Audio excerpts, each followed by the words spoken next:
Bonjour, je suis ravi de vous accueillir dans ce programme de libération des peurs, programme en 6 étapes, dont voici donc la première. Tout d'abord, je souhaite vous préciser que cette guérison des peurs, cette dissolution de vos peurs, n'est pas un exercice que vous allez pratiquer une fois. Cet exercice est plutôt un processus, c'est-à-dire quelque chose que vous allez intégrer et qui va vous accompagner au quotidien à partir de maintenant dans votre vie. Tout comme ça m'accompagne encore aujourd'hui au quotidien, puisqu'il m'arrive encore de libérer des peurs qui remontent du plus profond de moi. Donc, première étape, se libérer des peurs en listant déjà vos peurs. Et vous allez voir que ce programme va vous permettre de libérer de nombreuses peurs. J'ai créé ce programme spécialement pour vous, pour qu'il soit abordable, pour qu'il soit profitable au plus grand nombre. Et j'ai vraiment beaucoup de bonheur à vous offrir cette première étape. Comme j'ai coutume de le dire, entre vous et le bonheur, il n'y a que des peurs. Et vous allez voir qu'à chaque fois que vous allez libérer une peur, vous allez vous rapprocher de votre bonheur. Tout d'abord, comment identifier ces peurs? Ça semble une question un peu basique, mais en fait, vous avez de nombreuses peurs, des centaines et des centaines, et ces peurs, en fait, on n'en est pas conscient la plupart du temps. Ce premier travail va vous permettre de monter en conscience sur les peurs qui vous habitent. Et vous verrez quelque chose que je vous répéterai. La conscience est la clé. À partir du moment où nous sommes conscients de quelque chose, il nous est possible de nous libérer, il nous est possible de le prendre en compte. Donc, prendre conscience est vraiment toujours la première étape. Vous allez donc commencer ce travail d'identification. Vous pouvez regarder la vidéo dans son entier, puis y revenir pour effectuer le travail, ou vous pouvez choisir de mettre sur pause au fur et à mesure et de réaliser les étapes que je vous propose de réaliser. C'est votre choix, écoutez-vous. Vous allez créer une liste ouverte, c'est-à-dire que vous allez écrire des peurs que vous avez. Bien entendu, vous n'allez pas forcément réussir ce travail en une fois. La liste est ouverte parce que vous allez voir que ce travail va vous faire cogiter, va vous faire prendre conscience, même quand vous ne serez plus avec moi, quand vous serez avec vos proches, à votre travail, vous direz « Ah oui, ça il faut que je le rajoute à ma liste ». Ok ? Donc, soyez tranquille avec ça. On y va pour ce travail ? C'est parti. Prenez une feuille ou, si vous voulez, vous pouvez imprimer la feuille que j'ai mise en dessous, que vous trouverez d'ailleurs dans chacune des vidéos où vous avez un travail à faire par écrit. Et vous allez tout d'abord commencer par le plus simple, lister les peurs qui vous viennent à l'esprit. Voilà, celles que vous connaissez déjà. Il vous suffit de réfléchir un peu. Est-ce que vous avez peur de l'eau? Est-ce que vous avez peur de parler en public? Est-ce que vous avez peur des araignées? Etc. Laissez venir et écrivez. Écrivez ce qui vous vient à l'esprit. C'est la première façon de commencer votre liste. Bien, maintenant, vous allez prendre votre feuille et vous allez noter les peurs qui vous viennent en fonction des zones de votre vie. Écrivez les situations où vous êtes bloqué. Vous êtes bloqué parce que vous êtes face à une question et vous n'arrivez pas à avancer. Vous êtes bloqué parce qu'on vous parle et que vous restez sans voix. Vous êtes bloqué dans une situation inhabituelle. À chaque fois que vous êtes bloqué, il y a une peur derrière, bien que vous n'en ayez pas conscience. Notez les situations où vous bloquez. À chaque fois qu'il y a un blocage dans votre vie, il y a une peur derrière. Notez-le. Très bien. Ensuite, notez toutes les zones de votre vie où vous vous sabotez. Voyez, peut-être dans vos relations amoureuses, peut-être avez-vous tendance, dès que vous rencontrez quelqu'un qui vous plaît, à casser la relation. Peut-être avez-vous tendance à vous laisser aller quand vous avez beaucoup de temps devant vous. C'est une forme de sabotage. Réalisez dans votre vie, à chaque fois que vous cassez vous-même votre vie. Peut-être pouvez-vous vous faire aider par un proche en lui demandant « Est-ce que tu as la sensation que je me sabote parfois ?» Et d'ailleurs, vous pouvez demander de l'aide pour chacun des domaines de votre vie. Ok ? Ensuite, notez les endroits où vous manquez de confiance en vous. Qu'est-ce que la confiance ? La confiance, c'est ce qui vous sépare de l'objectif atteint. Par exemple, lorsque je me dis « je vais lever mon bras », j'ai totalement confiance en moi, 100% confiance. Par contre, si je me dis « je vais sauter par-dessus un ravin de 6 mètres de large », là, ma confiance n'est pas la même. Vous voyez, c'est cette distance qui vous sépare. Eh bien, ce qui nous intéresse ici, ce sont les situations dans lesquelles, explicitement, il n'y a aucun problème, mais pour vous, il y a un problème. C'est-à-dire, par exemple, je dois présenter mon rapport à l'équipe de 4 ou 5 personnes et je manque de confiance en moi. Alors que, dans les faits, il n'y a aucune raison de manquer de confiance. Les personnes ne vont pas vous agresser, vous le savez parfaitement, mais vous manquez de confiance.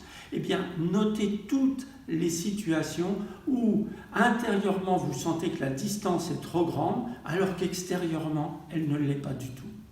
C'est qu'à chaque fois, il y a une peur derrière ce manque de confiance. Très bien. Une fois que vous avez noté ça, vous allez passer dans la zone où vous vous dévalorisez. Par exemple, vous refusez un compliment.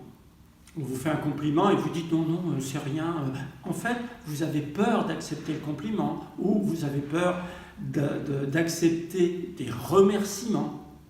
Peut-être même quand vous présentez un de vos résultats, vous avez tendance à minimiser votre implication. À chaque fois, c'est de la dévalorisation. Derrière la dévalorisation, il y a une peur. À chaque fois que vous vous dévalorisez, à chaque fois que vous avez peur. Notez tous les exemples où vous vous dévalorisez. Ensuite, notez chaque fois que vous vous sacrifiez. Vous savez que vous vous sacrifiez quand vous faites quelque chose alors que personne ne vous a rien demandé, mais c'est plus fort que vous. Exemple, vous êtes en week-end avec des amis, c'est le moment de faire la vaisselle, et vous dites, j'y vais, je vais faire la vaisselle. Personne ne vous a rien demandé, mais c'est plus fort que vous, vous avez tendance à vous sacrifier. Vous avez tendance à donner votre part si quelqu'un manque de quelque chose. Vous voyez, à chaque fois, si vous voulez vous aider, aidez-vous d'un proverbe, d'une expression un peu triviale que vous connaissez sûrement, trop bon, trop con. À chaque fois que vous avez la sensation d'être ainsi, notez-le parce que vous êtes en train de vous sacrifier et derrière chaque sacrifice, il y a une peur. Ensuite, vous notez chaque fois que vous êtes agressif. Vous êtes agressif peut-être en général, il y a une peur derrière. Vous êtes agressif peut-être dans des circonstances particulières. Par exemple, si quelqu'un est en retard, eh bien, ça vous met dans tous vos états et quand la personne arrive, vous êtes agressif, alors que d'habitude, vous ne l'êtes pas. À chaque fois qu'il y a de l'agressivité de votre part, il y a une peur derrière. Vous verrez qu'à chaque fois que vous êtes dans une émotion négative, il y a une peur derrière. Toutes les émotions négatives sont dans le registre de la peur. Nous en reparlons. Vous allez noter ensuite chaque fois que vous évitez, chaque fois que vous avez tendance à fuir. Par exemple, vous sentez un conflit arriver, vous refusez le conflit. Peut-être vous recevez un courrier, vous savez pertinemment que c'est une facture, vous n'ouvrez pas le courrier, c'est une fuite. Vous procrastinez, c'est-à-dire que vous remettez au lendemain ce qui devrait être fait le jour même. C'est une fuite. Derrière chaque fuite, il y a une peur.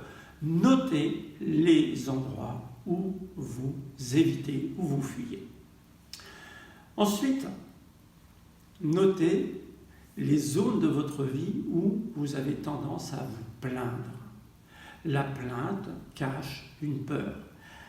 Peut-être allez-vous avoir beaucoup de travail là parce que cette plainte, elle arrive souvent sans que l'on en ait conscience.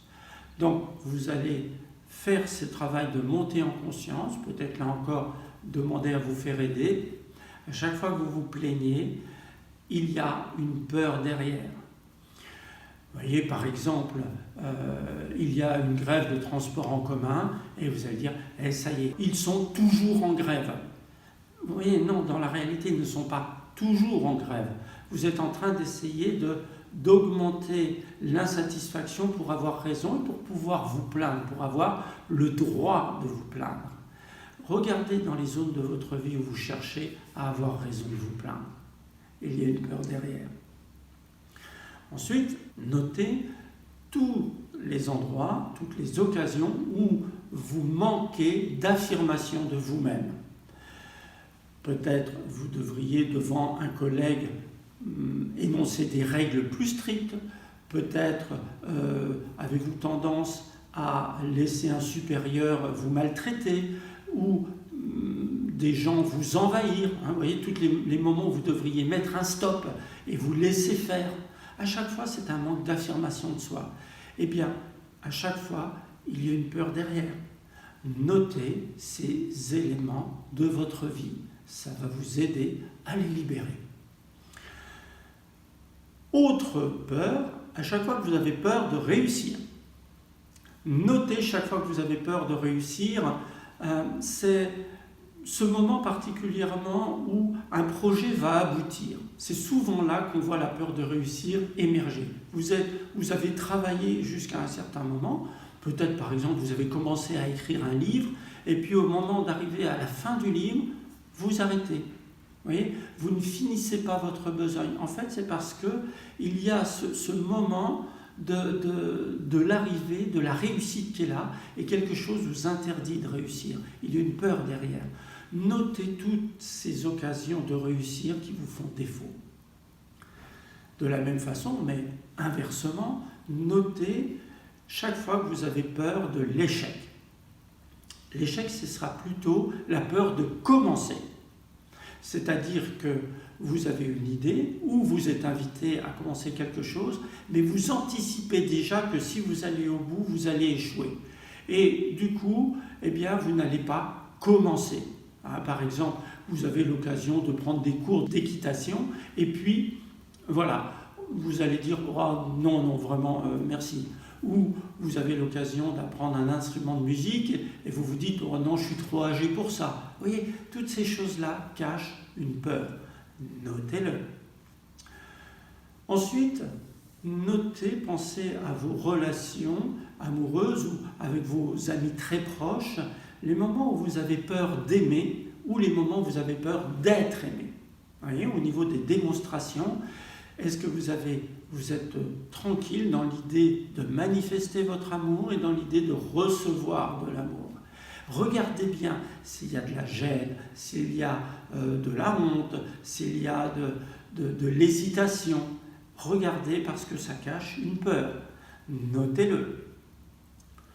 De façon voisine et opposée encore une fois, toutes les fois où vous avez besoin d'être aimé. Là, regardez bien parce que tout le monde possède cette peur-là. À chaque fois que vous avez besoin d'être aimé, ce besoin cache une peur. Parce qu'en vérité, on n'a pas besoin d'être aimé. Cet amour, on l'a en nous-mêmes. Lorsqu'on a besoin d'être aimé, c'est qu'on a besoin de combler un vide en nous. Et ce vide, qu'est-ce que c'est? Une peur. Notez chaque fois que vous avez besoin d'être aimé. Notez par exemple les moments où vous avez la sensation de mendier l'amour. Oh, fais-moi un câlin, dis-moi que tu m'aimes, etc. Notez-le. Très bien. Notez toutes les fois où vous avez besoin d'être reconnu. Là aussi, je connais pas grand monde qui n'a pas ce besoin tant qu'il n'a pas travaillé sur lui-même. C'est naturel de l'avoir. Donc, eh bien, vous allez repérer dans votre vie peut-être vous verrez à votre travail. Peut-être que vous dites, mais je ne suis pas reconnu à mon travail, ou dans ma famille, personne ne reconnaît ma valeur, ou bien encore, vous savez pertinemment que si vous faites telle chose, c'est pour que l'on soit fier de vous. Ce que vous recherchez, c'est le compliment. Tout ça, c'est le besoin d'être reconnu. Notez-le parce qu'il y a une peur derrière. Et enfin, notez si vous avez la sensation de n'être pas à votre place. Alors, petite subtilité par rapport à ça. Il est possible que vous ayez bien raison de ne pas vous sentir à votre place. C'est les fois où vous sentez une énergie. Par exemple, vous pénétrez dans un lieu et vous sentez que quelque chose ne va pas énergétiquement. Toutes les personnes sensibles à l'énergie, eh bien, ont tendance à fuir ces lieux négatifs. J'ai connu personnellement des personnes qui étaient incapables de pénétrer dans un espace tant ça leur faisait mal physiquement. Voyez ? Donc, si c'est cela, ce n'est pas du tout une peur, c'est une protection, au contraire. Je parle plutôt des moments où vous vous sentez perdu, où vous avez la sensation qu'il y a quelque chose qui ne va pas là où vous êtes. Ok ? Donc, notez tout ça, parce qu'à chaque fois, il y a une peur derrière. Ok ? Vous voyez qu'avec cette liste, vous avez déjà bien avancé, vous avez déjà obtenu beaucoup de peurs à libérer. Il y a encore une autre façon d'identifier vos peurs. Cette autre façon, c'est de regarder dans vos domaines de vie. Les domaines de vie, eh bien, c'est une façon de séparer votre vie en différents domaines, en différents espaces. Vous avez par exemple l'espace de votre travail. Eh bien, vous allez noter dans chacun de ces espaces tout ce qui ne va pas bien. Les espaces, je vous l'ai dit très rapidement, c'est votre travail, votre famille, que ce soit votre famille considérant vos parents, vos frères et sœurs, ou votre famille considérant votre couple et vos enfants. C'est plus précisément le couple. Le couple est un domaine de vie. La relation avec vos enfants est un domaine de vie. La relation avec chacun de vos enfants, ce n'est pas la même chose quand vous êtes avec tous vos enfants que quand vous êtes avec l'un de vos enfants.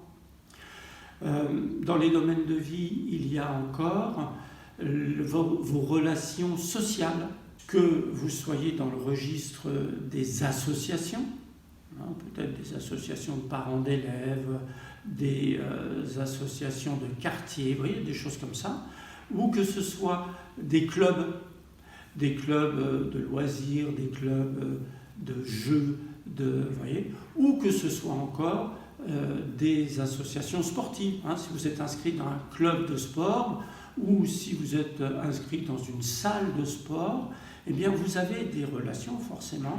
Regardez dans ce domaine s'il y a quelque chose qui ne va pas bien. Vous allez plus particulièrement être attentif à différentes émotions.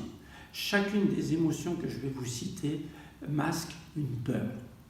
À chaque fois que vous ressentez de l'insatisfaction, à chaque fois que vous ressentez de l'injustice, à chaque fois que vous ressentez de la frustration, à chaque fois que vous sentez de la peine, à chaque fois que vous sentez de la rivalité, à chaque fois que vous ressentez de la trahison, à chaque fois que vous sentez comme ça des émotions négatives très intenses, eh bien, vous êtes en train de manifester, sans vous en rendre compte, une peur. Notez à chaque fois toutes ces peurs. Voilà donc cette première étape, la liste de toutes vos peurs.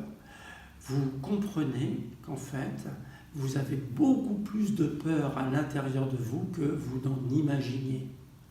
Voilà pourquoi il est très important de soigner cette étape. Soyez vigilants, revenez-y une fois, deux fois, trois fois. Voilà, et comme je vous l'ai dit, laissez la liste ouverte. Vous allez l'abonder, vous avez toute votre vie pour abonder la liste et nettoyer ces peurs. Soyez humble et soyez bienveillant envers vous-même. Peut-être êtes-vous en train de vous dire « Ah, mais c'est incroyable le nombre de peurs que j'ai, mon Dieu, mon Dieu, mon Dieu ». Soyez tranquille, tout le monde est à la même enseigne. Je n'ai jamais connu personne qui n'avait pas de peur. Au contraire, je connais des gens qui ont des centaines et des centaines de peurs. Tout le monde vit comme cela. Et comme j'adorais le dire à mes clients, j'ai été ce que vous êtes, vous serez ce que je suis. Ok ? Voilà, travaillez cette étape et grâce à cette étape, nous allons avoir une base de données sur laquelle travailler pour vous libérer de toutes vos peurs. Je vous souhaite un bon courage. Je vous dis à demain pour la prochaine étape et d'ici là, prenez soin de vous et restez léger.